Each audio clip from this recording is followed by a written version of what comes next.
사회복지 주일로 하나님께 영광을 돌리고 있습니다.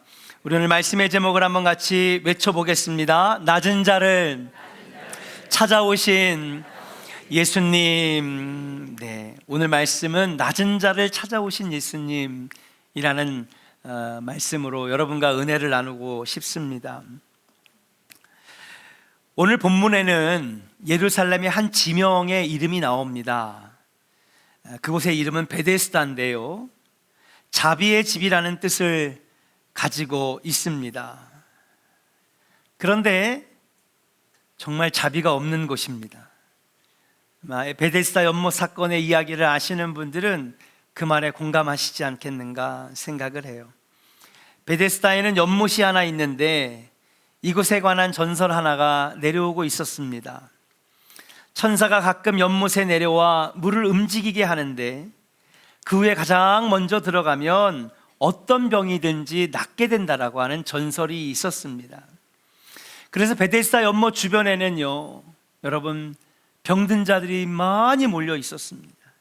오늘 말씀해 보니까 많은 병자와 또 시각장애인들, 걷지 못하는 자들, 혈기 마른 사람들, 갖가지 병으로 고통당하고 있었다라고 하는 사실입니다. 그들이 연못의 물의 움직임을 기다리다, 물이 움직이면은 사실은 바람 때문에 움직일 수도 있는 것인데, 다른 이유 때문에 나뭇잎이 떨어져서 움직일 수 있는 것인데, 지푸라기라도 잡는 심정으로 그 연못에 지금 모여져 있습니다. 그 많은 병자들 중에 38년 동안 병마에 시달린 환자가 한 명 있었는데, 마침 예수님이 이곳을 지나가다가 38년 된 병자를 만나 주시면서 그 병을 고쳐 주셨습니다. 오늘 저는 이 말씀을 읽으면서 그런 생각을 해보게 됩니다. 왜 예수님은 이 베데스다 연못에 엄청나게 많은 병자들이 있었는데, 그렇게 많은 병자들이 있었음에도 불구하고 유독 38년 된 병자에게 관심을 가지고 눈여겨보신 이유가 뭘까? 왜 많은 병자들 가운데에서 38년 된 병자를 고쳐주신 것일까? 그것은 아마 이 38년 된 병자가 이들 가운데서도 가장 연약하고 가장 가련하고 가장 불쌍한 사람인 것을 아셨기 때문에 38년 된 병자를 찾아가신 것이 아니겠는가. 우리 한번 3절의 말씀을 같이 한번 읽어보겠습니다. 같이 읽어요. 시작. 그 안에 많은 병자, 맹인, 다리 저는 사람, 혈기 마른 사람들이 누워 물의 움직임을 기다리니. 아멘. 여기 보니까는요, 많은 병자, 맹인, 다리 저는 사람, 혈기 마른 사람들, 갖가지 병자들이 있는데요, 이들은 그래도 자기 힘으로 연못에 들어갈 수 있는 사람들일까요? 안 되는 사람들일까요? 들어가는 사람이에요. 다리 저는 사람 들어갈 수 있어요, 없어요? 있어요. 걸을 수 있잖아요. 네? 좀 절기는 하지만은 나 병 날 거야 그러면서 여러분 절뚝거리면서도 연못에 들어갈 수 있어요. 맹인도 들어갈 수 있습니다. 두 다리가 멀쩡하니까요. 더듬어서 들어갈 수도 있고요.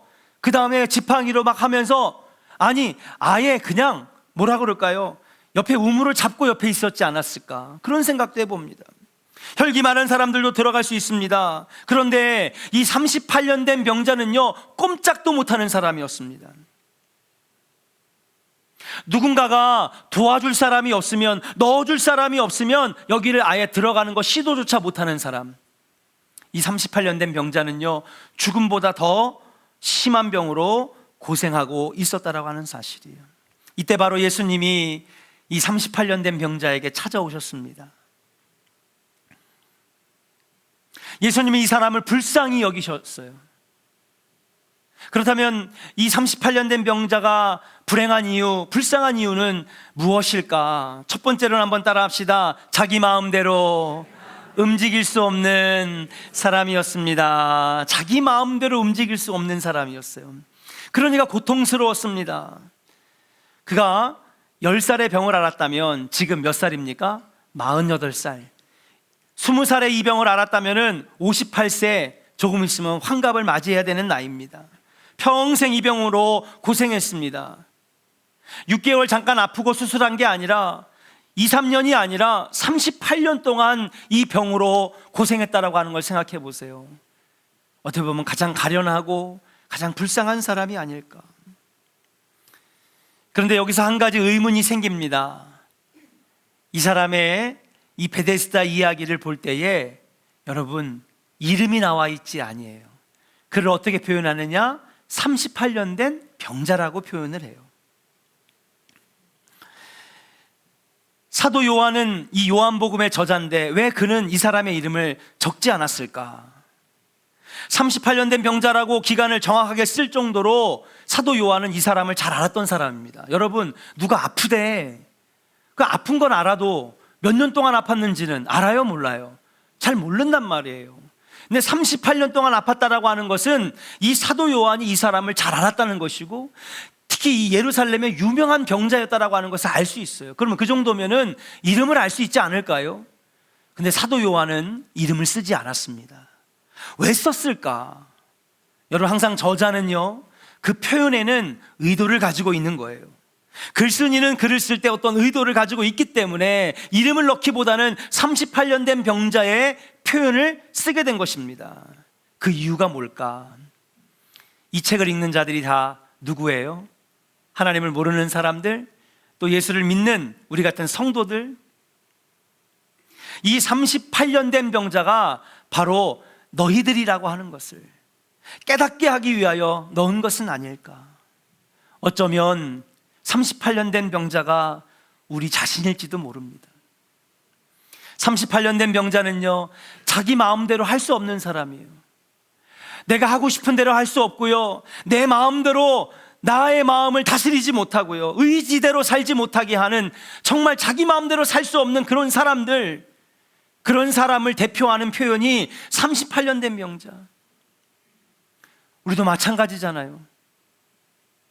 내 마음을 좀 어떻게 붙잡고 싶은데, 내가 하고자 하는 일들을 하고 싶은데, 내가 원하는 대로 좀 이루고 싶은데 내 마음대로 안 되는 인생이 우리가 살아가는 인생이 아니겠는가.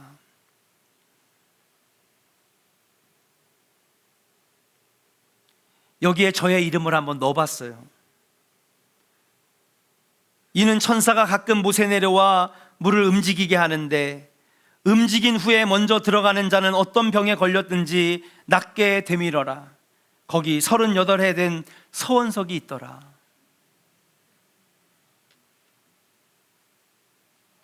내 마음대로 할 수 없고 내 뜻대로 할 수 없고 내가 마음먹은 대로 내 마음을 컨트롤할 수 없는 그 답답한 내 심정, 그게 우리 모두가 아니겠는가. 둘째, 그가 가련하고 가장 불쌍했던 이유는 뭐냐? 따라합시다. 인간관계에 어려움을 겪는 자였습니다. 예. 우리 본문 7절의 말씀을 한번 같이 읽어볼게요. 같이 한번 삼하며 읽겠습니다. 시작. 병자가 대답하되 주여, 물이 움직일 때에 나를 못에 넣어주는 사람이 없어 내가 가는 동안에 다른 사람이 먼저 내려가나이다. 아멘. 아마도 이 말이 사실일 겁니다. 천사가 와서 물이 움직일 때 그를 못에 넣어줄 사람이 한 명도 없다라고 하는 것, 그를 도와줄 사람이 한 명도 없다는 것입니다. 오랜 시간 병자의 삶을 살면서 아마도 인간관계는 파탄나고요, 자기 주변에 있던 사람들이 하나 둘씩 다 떠나갔다는 거예요. 친구도 떠나가고 자녀도 떠나가고. 경찰분들이 그런 얘기를 많이 합니다. TV에 안 나올 뿐이지 요즘에 정말 많이 나가는 현장이 뭐냐? 노인들 혼자 돌아가시는 고독사 현장이라는 거예요. 시간이 지나는데 아무도 이 집에서 안 나와요. 냄새가, 썩은 내가 나고, 벌레들이 날아다니고, 그래서 신고를 해가지고 문을 열고 들어갔더니 이미 돌아가신 지 10일이 넘어서 창자가 다 썩고 피부가 다 썩어서 형체를 알아볼 수 없을 정도로 시신이 녹아가지고 그렇게 쓸쓸하게 여러분, 마지막을 맞이하는 분들이 너무나 많다는 거예요. TV에 안 나올 뿐이지. 누군가 병간호를 한번 해보세요. 한 6개월, 1년만 해도 얼마나 힘들어요. 근데 이게 5년이 지나고 10년이 지나고 20년이 지나면은요, 여러분 아무리 멀쩡한 사람이라도 너무 힘들고 지치는 거예요. 그런데 여기 나오는 사람 몇 년입니까? 38년 됐어요. 가족도 떠나고 친구도 떠나고 이웃도 떠나고 38년 동안 병을 앓았다면 그는 제일 비참한 처지이고 가장 큰 관심과 동정을 받았을 텐데 나를 연못에 넣어줄 사람이 없다라고 하는 것, 자기를 도와줄 사람이 한 명도 없다는 거예요. 그가 가련하고 불쌍한 이유는 바로 뭐냐? 여러분, 그에게 모든 인간관계가 끊어졌다라고 하는 거예요. 몸도 아파서 힘들지만은 뭐예요? 내 주변에 한 사람도 남아있지 않다라고 하는 그 마음의 아픔, 그 상처, 얼마나 여러분 아마 육체의 질병보다 더 아플 것입니다. 세 번째, 그가 왜 가련하고 불쌍한 인생일까요? 긴 병에 좋은 성품을 갖기 쉽지 않았기 때문에. 의식은 멀쩡한데 몸이 말을 듣지 않아요. 현실을 쉬 받아들일 수가 없어요. 심지어는 병든 자기를 버리고 가족도 떠나고 친구도 떠나고 이웃도 떠나고 도와줄 사람 하나 없는데 여러분 그 마음에 평안이 있을까요? 여러분 사람이 너무 아프잖아요. 너무 아프고 괴롭고 몸이 너무 힘들어서 내 마음대로 할 수 있는 것이 하나도 없으면은요, 아무리 주변에서 좋은 말을 해도요, 좋은 말로 들려요, 안 들려요? 안 들려요. 이 사람이 말이야 나 놀리는 건가? 좋은 말로 해줘도 여러분 이미 그 마음이 다 부서지고 망가졌기 때문에 좋은 말로 들리질 않아요. 화가 나고요, 나 놀리는 것처럼 들리고요. 이 얼마나 불행하고 안타까운 일입니까? 물이 움직일 때 나를 못에 넣어주는 사람이 없어서 내가 들어가야 하는데 멀쩡한 것들이 먼저 들어가? 아니 병이 중하지 않으면 좀 나중에 들어가서 놔도 되잖아. 나 먼저 좀 집어넣어도 되잖아. 여러분 그 마음에는요, 억울함과 분노와 증오가 가득했을 것입니다. 세상이 불공평해 보여요. 있는 자, 가진 자, 건강한 자들은 더 잘 되고 나처럼 힘들고 어려운 사람들은 더 안 되고, 그의 마음에는 분노와 원망과 좌절과 증오로 가득 차 있었을 것입니다. 그렇기 때문에 예수님은 누구를 찾아가신 거예요? 38년 된 병자를 제일 먼저 찾아가셨다라고 하는 사실이에요. 왜 그럴까요? 우리 예수님은 약한 자를 위해 오신 분이기 때문에, 우리 예수님은요 낮은 자를 도와주시기 위해서 이 땅에 오신 분이시기 때문에. 저는 마이클 샌델의 저스티스, 정의란 무엇인가라고 하는 책을 되게 좋아합니다. 우리는 보통 정의라고 하는 것을 생각해 볼 때에 옳으냐 그르냐, 옳고 그름을 생각하기 마련이잖아요. 그런데 이 마이클 샌델은요 그게 아니라는 거예요. 정의는 그렇게 옳고 그르냐만 단순하게 정의하는 것이 아니라는 것입니다. 그러면 그가 말하는 정의란 무엇이냐? 첫 번째는요, 모두가 행복한가냐는 거예요. 여러분 다 행복하세요? 행복해요? 네? 세상은 행복하지 않아요. 다 행복하지 않단 말이에요. 두 번째, 그가 말하는 겁니다. 세상은 공평하냐? 균형이 있느냐? 여러분 세상에 나가니까 공평해요? 안 공평해요, 여러분.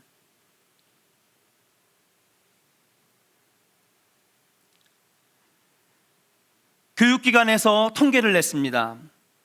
내가 한 달 수입이 300만 원이에요. 그런데 여기에서 100만 원 수입이 더 올라가면 그들 자녀들의 성적을 연구했어요. 내가 300만 원인데 나보다 100만 원을 더 버는 사람의 자녀들의 성적을 연구했더니 국어가 2.5점이 더 높고 수학이 1.5점이 더 높고 영어가 3점이 더 높아요. 자, 그럼 300만 원에서 100만 원 더 올린 200만 원이 더 올라간 사람의 자녀들은요, 국어가 5점이 더 높고 수학이 3점이 더 높고 영어가 6점이 더 높아요. 여기에서 500만 원이 더 높다. 어떻게 될까요? 국어가 10점이 더 높고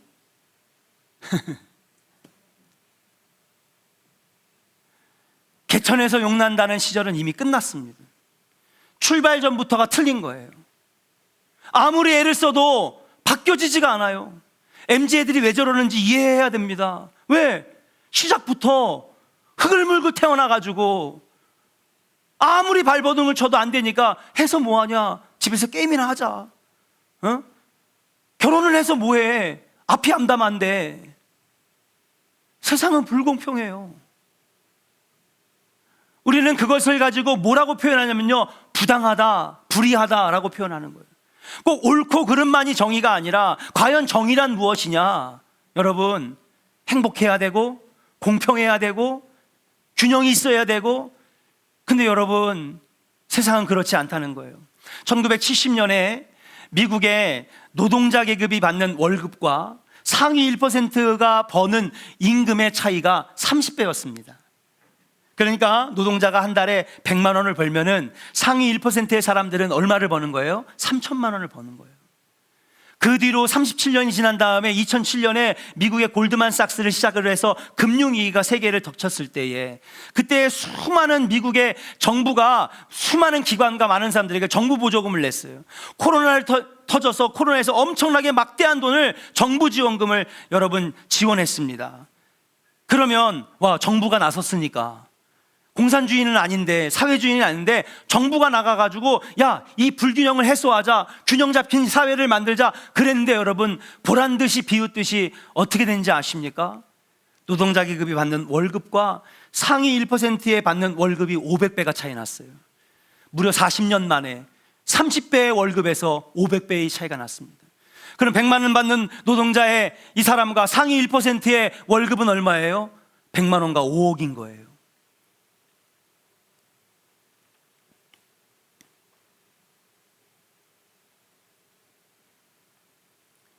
이렇게 세상은 불공평해 보이고, 아마 이 38년 된 병자의 눈에도 야, 이건 아니지, 이건 불공평하단 말이야. 나를 못에 넣어줄 사람 하나도 없고 내가 제일 불쌍한데, 내가 제일 도움받아야 되는데, 정말 도움받아야 될 나는 도움받지 못하고, 이게 뭐야? 이게 세상이야? 이게 정의야? 이게 맞는 거야? 라고 하시는 그 순간에 누가 찾아오셨어요? 예수님이 찾아오셨단 말이에요. 왜 예수님이 이 38년 된 병자에게 찾아오셨을까? 우리 한번 따라 할까요? 우리 하나님은 정의의 하나님, 우리 하나님은 공의로우신 하나님, 우리 하나님은 공평하신 하나님. 믿으시면 아멘.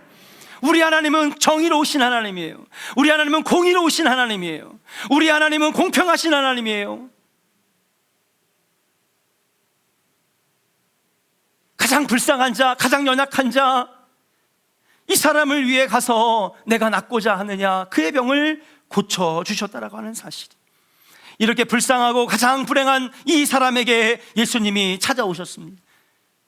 자기 마음대로 할 수 있는 것 아무것도 없는 사람, 자기의 마음을 어찌할 수 없어서 다스리지 못하는 사람, 긴 어려움과 고통스러운 병들로 인하여 인간관계는 깨지고 파탄나고 끊어진 사람, 그래서 그 마음에는 증오만 남고 원망만 남고 분노만 남고 그렇게 품고 살아가는 사람에게 예수님은 찾아오셨다라고 하는 사실이에요.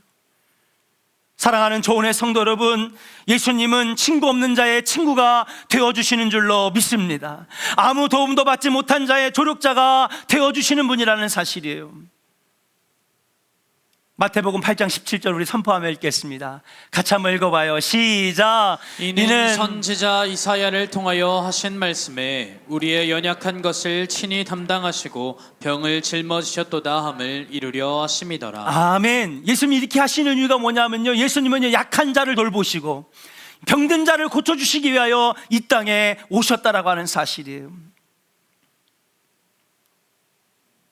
아까도 말씀드렸듯이 왜 이름을 쓰지 아니하고 38년 된 병자라고 할까?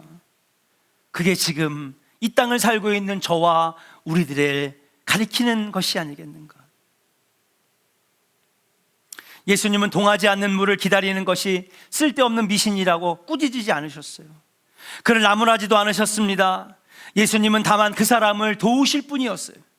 예수님은 자기의 능력으로 그토록 오랜 세월 목마르게 기다려온 사람을 고쳐주셨습니다. 대가를 바라지 아니하고 뜨거운 사랑으로 그 사람을 고쳐주셨어요. 오늘 말씀해 보니까 그 사람을 고쳐준 다음에 나를 따라오라, 내가 시키는 대라, 그렇게 말씀하셨어요? 그런 말도 안 나옵니다. 그냥 고쳐주셨습니다. 너 내가 고쳐줬으니까는 너 헌금 내라. 여러분, 헌금 내라고 했습니까? 그런 말을 찾아볼 수 없어요. 그냥 보상하라고 요구한 게 아니라 그냥 그 사람을 불쌍히 여기고 고쳐주셨다라고 하는 사실이에요. 이것이 바로 우리가 믿는 예수님의 사랑인 줄로 믿습니다. 참된 사랑은요, 대가를 요구하지 않잖아요. 사랑하는 조언의 성도 여러분, 약한 자를 품으시고 병든 자를 고치시는 예수님을 믿고 의지하는 성도들이 되시기를 주의 이름으로 간절히 축원합니다. 예수님은 저와 여러분들을 위해 오셨고요, 지금도 세상에서 연약하고 병들고 아파하고 갈 곳 몰라 방황하는 사람들을 위하여 예수님이 이 땅에 오셨다라고 하는 사실이에요. 자, 이렇게 38년 된 병자 처음 보신 예수님, 이제 뭐라고 하시느냐? 6절에 이렇게 물어보십니다. 우리 같이 한번 6절을 읽어볼게요. 같이 읽어요. 시작. 예수께서 그 누운 것을 보시고 병이 벌써 오래된 줄 아시고 이르시되 내가 낫고자 하느냐. 아멘. 내가 낫고자 하느냐? 예수님 물어보시는 거예요. 여러분, 이 질문은요, 어떻게 보면 좀 바보 같은 질문이 아닐까 생각을 해요. 여기 지금 앉아있는 이유는 뭐 하려고 앉아있는 거예요? 날려고 앉아있는 거잖아요. 그런데 거기다 대고 너 낫고자 하느냐? 이렇게 물어보시는 게 이게 말이 안 되는 겁니다. 오늘도 물의 움직임을 기다리고 있는 환자에게 내가 낫고자 하느냐는 물음은 무르나 마나 한 거잖아요. 어떻게 보면 장난처럼 놀리는 말처럼 들릴 수도 있는 것입니다. 그런데 여러분, 예수님이 왜 이런 질문을 하셨을까? 이 질문의 의도를 알아야 되는 거예요. 오늘 이 말씀에 핵심이 들어 있습니다. 무엇입니까? 38년 된 병자에게 희망 다 사라지고 절망만 남았을 것인데, 어쩌면 이 병자는요, 안 나는 게 더 나을 수도 있을지도 몰라요. 여러분, 병이 나으면 뭐 해야 돼요, 이제? 예? 일해야지 뭐. 그렇잖아요. 그전에는요, 여러분, 나 38년 된 병자입니다. 예, 지금 도와주는 사람이 없어서, 물에 넣어주는 사람이 없어가지고 지금 이렇게 내가 억울한데, 그러면 지나가다가 동전도 하나 던져주고 빵 쪼가리도 하나 던져주고, 그 보니까 꽤 쏠쏠하게 모여지니까 아, 이것도 괜찮네. 아이, 그런 사람 있어요. 예. 그래서 일부러 그렇게 도움만 받고 사는 사람도 있다고, 솔직히. 왜? 안 그러면 내가 다 해야 되니까. 돈 벌어야 되고 힘들고. 지금의 상태가 더 편할지도 모릅니다. 그래서 예수님이 물어보신 거예요. 넌 진짜 낫고 싶으냐? 낫고자 하느냐? 왜 그랬을까요? 그의 간절함을 보시는 거예요. 그의 간절함을 보시고자 예수님은 물어보셨는 줄로 믿습니다. 사랑하는 성도 여러분, 주님이 원하는 게, 우리에게 원하는 게 과연 무엇일까? 주님은요, 여러분들에게 뭔가 행위를 요구하시는 게 아니에요. 주님은 여러분들의 간절한 마음을 보고 싶으신 거예요. 한번 따라합시다. 우리 하나님은 중심을 보시는 하나님. 아멘입니까? 여러분, 이 예배 가운데도 마찬가지입니다. 이 예배가 정말 하나님, 나 하나님 만나고 싶어요. 은혜 받고 싶어요. 성령 받고 싶어요. 복을 받고 싶어요. 응답받기를 원합니다. 간절한 마음으로 예배할 때에 신령과 진정으로 하나님을 예배하게 되는 것인데, 그 간절함이 없을 때에는요, 아무런 역사도 나타나는 것이 아니라는 사실이에요. 사랑하는 여러분, 낫고자 하는 사람의 마음이 간절해야 기적도 일어나는 줄로 믿습니다. 은혜를 사모하는 마음이 있어야, 간절한 마음이 있어야 하나님의 은혜와 역사가 일어나는 줄로 믿습니다. 기도가 그래서 중요한 거라는 거예요. 기도한다라고 하는 것은 뭐예요? 하나님을 찾겠다는 의지고요. 기도하겠다는 거는요, 그가 응답을 받겠다라고 하는 간절함의 표현인 거예요. 기도했냐 안 했냐가 아니라 기도한다는 그 모습 자체가 지금 하나님을 갈망하고 있는 거예요. 사랑하는 여러분, 만일 우리 현재 상태에 만족하고 있다면 우리 삶의 변화는 하나도 안 일어나요.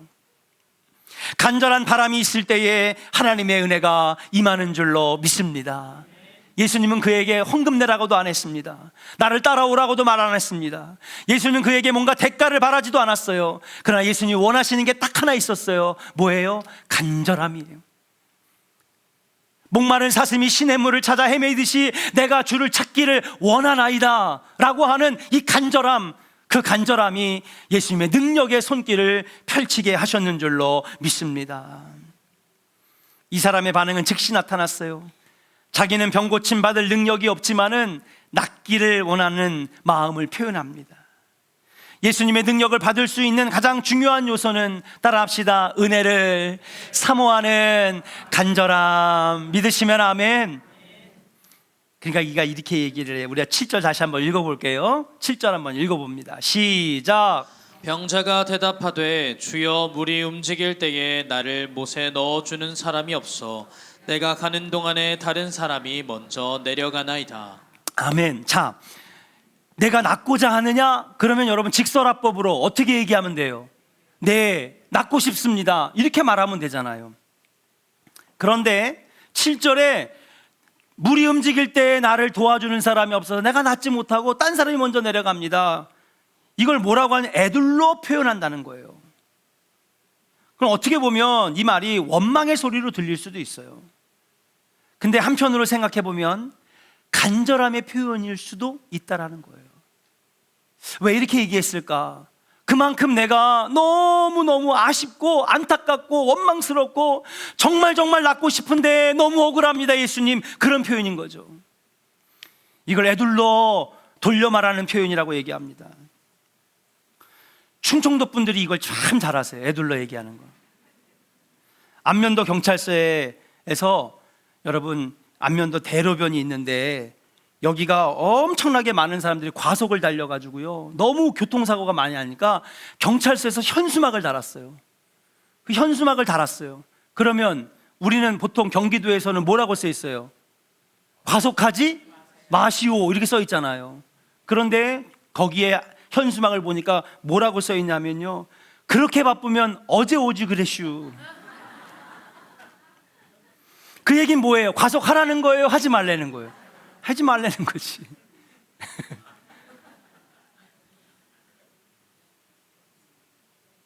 그러니까 예수님은요, 이 말에서 간절함 보신 거예요. 아, 진짜 낫고 싶구나. 근데 얼마나 야속하고 얼마나 원망스럽고 얼마나 억울하면 저렇게 얘기할까. 38년 된 병자의 말에서 간절함을 보았습니다. 그리고 예수님의 개입이 시작이 되었다는 사실이에요. 사랑하는 조은의 성도 여러분, 하나님의 은혜는 하나님으로부터 시작되는 것이 분명합니다. 그러나 그 은혜가 역사로 나타날 때에는 우리도 간절함으로 응답해야 한다는 사실이에요.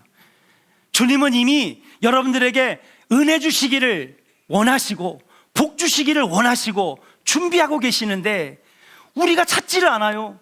간절함이 없어요. 간절함이 없으니까 역사도 나타나지 않는 거예요. 결론의 말씀을 드립니다. 우리 한번 따라 합시다. 하나님이 일하시니 나도 일합니다. 할렐루야. 하나님이 은혜 주시기를 원하시니 나도 간절히 사모합니다. 이 말입니다. 병자의 간절함을 확인하신 예수님께서 명령하십니다. 우리 8절 같이 한번 읽어봐요. 시작. 예수께서 이르시되 일어나 내 자리를 들고 걸어가라 하시니. 아멘. 세 개의 명령입니다. 일어나라, 들어라, 걸어가라. 하나님의 능력은 결코 인간의 능력, 인간의 노력을 무시하지 않아요. 공로주의, 행위로 받는 구원이라고 하는 잘못된 이 바리새인 사두개인의 신앙은 뭐냐면 내가 열심히 하면 주시겠지. 아니에요. 잘못된 거예요. 그러나 하나님이 오늘도 일하시니 나도 그에 응답하고 기도하고 간절하게 사모하겠습니다 라고 하는 우리 인간의 신앙적인 노력이 있을 때에 하나님도 놀랍게 역사하시는 줄로 믿습니다. 남의 1인 양 팔짱 끼고 바라보면서 앉아가지고 뭔가 이루어지기를 바라면 아무것도 이루어지지 않는 거예요. 일어나라고 말씀하실 때에 일생일대의 큰 결단과 더불어 일어나려고 하는 노력을 해야 될 줄로 믿습니다. 참된 의미의 기적은 하나님의 은혜와 우리의 노력이 상호 협동할 때에 가능하다라고 하는 사실이에요. 사랑하는 조은의 성도 여러분, 우리 조은의 성도들에게 사모함이 있기를 주의 이름으로 간절히 축원합니다. 여러분, 세상에 우리가 살 때는요, 저 세상은 우리가 가망이 없어요. 이미 출발 때부터 틀린 걸 어떡합니까? 세계 1대 부자부터 8대까지 10대까지 부자들의 재산을 합치니 전 세계의 39억 명의 재산보다 더 많아요. 10명의 재산이 전 세계 39억 명의 재산보다 훨씬 더 많다고요. 시작부터가 불평등하고 불공평하게 시작되는 이 사회에서 세상의 노력만 가지고는 될 수가 없는 거예요. 좌절하고 절망하고 해도 안 된다. 아닙니다. 딱 한 분 우리를 알아주시는 분이 있어요. 누구예요? 낮은 자를 찾아오신 예수님. 약한 자를 돌보시고 병든 자를 고쳐주시기를 원하시는, 왜요? 예수님은 가장 약한 자, 가장 병든 자, 가장 연약한 자를 찾아오시기를 좋아하시기 때문인 줄로 믿습니다. 여러분, 예수님을 찾고 그의 이름을 불러 우리 하나님을 의지하며 나가시는 조은의 성도들 되시기를 주의 이름으로 간절히 축원합니다. 그러니까 이 사람이 얘기합니다. 일어나, 자리를 들고 일어나라. 대꾸도 하지 아니하고 그저 순종하면서 허황된 말이라고 하지도 아니하고 그는 실천했습니다. 일어났고 자리를 들었고 걸어갔습니다. 그리고 마침내 그날 그 연못가에서 기적이 일어났다라고 하는 사실이에요. 사랑하는 여러분, 우리에게도 이 신앙이 있기를 주의 이름으로 간절히 축원합니다. 하나님, 그게 되겠어요? 우리 그러잖아요. 하나님, 이게 될까요? 아무 역사도 안 나타나죠. 그러나 하나님이 나와 함께 하심을 믿습니다. 간절히 주님의 이름을 부르며 기도하며 간절한 소망을 가지고 나아갈 때에 하나님은 역사해 주실 줄로 믿습니다. 말씀을 마칩니다. 그날 베데스다 연못가에는 많은 병자들이 있었어요. 그런데 왜 유독 38년 된 병자만 예수님의 눈에 띄었을까? 그가 가장 불공평하고 불균형하고 가장 부당한 자리에 있었던 사람이기 때문에 그랬다.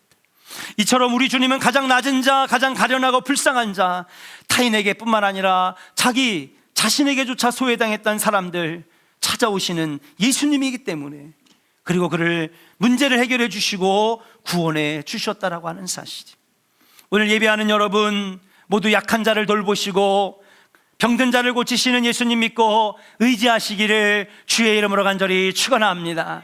더 나아가서는 우리도 예수님과 같은 마음을 가져야 되겠다. 지금도 우리보다 못한 사람, 더 불쌍한 사람, 더 어려운 사람들 얼마나 많이 있습니까? 예수님, 우리의 스승이신 예수님을 본받아 제자된 여러분들도 낮은 자, 어려운 자, 약한 자들을 도와줄 수 있는 우리 조원교회, 우리 한국교회, 대한민국이 됐으면 좋겠다. 지금도 제 친구 목사가 선교하는 캄보디아의 시골에는요, 질퍽지팍한 땅에 소들이 지나가면은 이만큼 소 굽에 움푹 패여가지고 이렇게 웅덩이가 생깁니다. 그러면 열대지방은 여러분 알다시피 스콜이라고 하는, 이상하죠? 낮에는 햇빛이 짱짱한데 밤에는 꼭 폭풍이 쳐요. 그 기안84가 하는 세계일주라고 하는 그 프로그램 보면 열대지방들은 밤에 그렇게 비가 내립니다. 밤에 비가 내린 다음에 동이 트면은요, 여러분 물 웅덩이로 누가 모여드냐? 배고파서 배고픈 배를 움켜쥐고 어린아이들이 모여가지고 그 웅덩이를 바라보고 있어요. 왜 바라볼까요? 예? 그쵸? 밤새 내려가지고 흙하고 섞인 흙탕물이요, 미숫가루 내려가듯이 가라앉기를 기다리는 거예요. 그럼 위에 무슨 물이 남아요?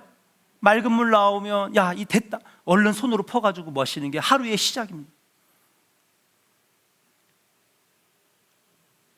예수님이 여러분을 찾아주신 것처럼 우리도 예수의 사랑을 가지고 찾아갈 수 있는 은혜의 성도들 되기를 소망하면서 간절한 마음으로 주님을 날마다 찾는, 은혜를 충만히 받는 우리 조은의 성도들 되시기를 주의 이름으로 간절히 축원합니다. 찬송